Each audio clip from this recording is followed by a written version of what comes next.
নমস্কার, আমি সোমা ব্যানার্জি, আপনাদের প্রতিদিনের সোশ্যাল মিডিয়ার বন্ধু।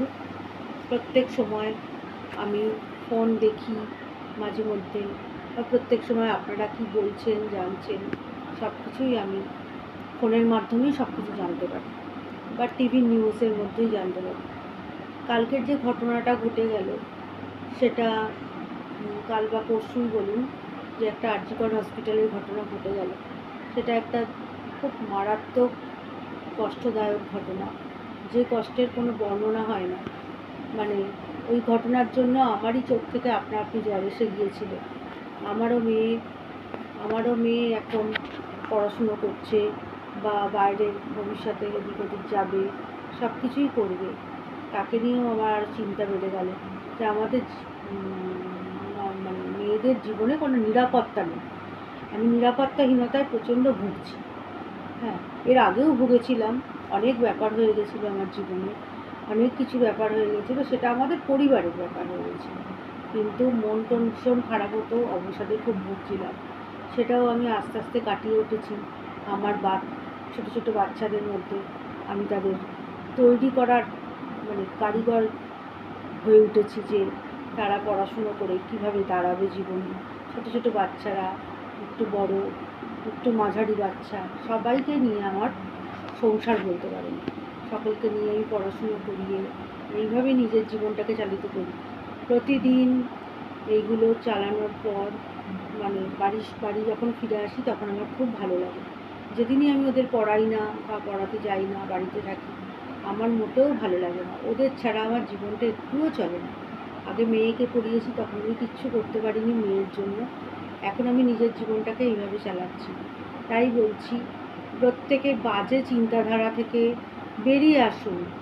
কি সে পুরুষ কি মহিলা, প্রত্যেকে বাজে চিন্তাধারা থেকে বেরিয়ে আসুন।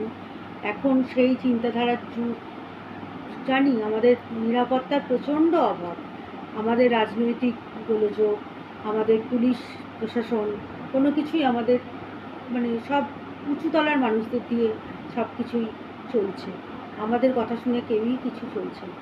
কিন্তু আমার মনে হয় সমস্ত কিছু ভেঙে বেরিয়ে এসে আমরা সাধারণ মানুষ যারা, তারা অন্তত প্রত্যেকটা ব্যাপারে একটা বিক্ষোভ জানানোর চেষ্টা করতে হবে, বা আমাদের বিরুদ্ধে একটা প্রতিবাদ করতে হবে, যাতে আমাদের মেয়েরা আগামী দিনে এরকম নিরাপত্তাহীনতায় ভুগতে না হয়।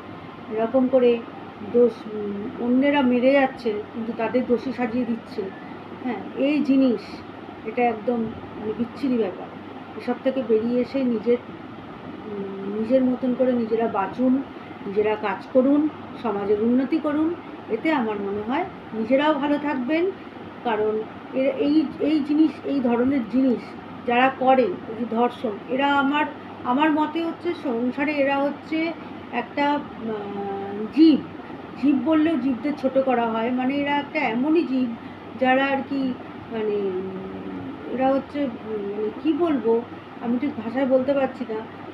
এদের কোনো মনুষ্যত্ব নেই, একদমই মনুষ্যত্ব নেই। এরা হচ্ছে এরা সত্যিই আমার মনে হয় যে এদের সব কিছুই হারিয়ে গেছে। এরা শুধু এই জিনিসটা চাইলেই আর কিছু, এই জিনিসটা পারলেই আর কিছু করতে পারে না, আর কিছু তাদের চায়ও না। তাই বন্ধুরা, আমি আপনাদের কাছে রিকোয়েস্ট করছি, অনুরোধ করছি, আপনারা সবাই এগিয়ে নিজের কাজ করুন, ভালো সিদ্ধান্ত নিন, ভালো করে এগিয়ে আসুন, ভালো করে কথা শেয়ার করুন সব কিছু। আমি এটুকুই বললাম। আমার কালকের পরশু দিনের এই ঘটনা খুব খারাপ লেগেছে, তাই আমি বলেছি।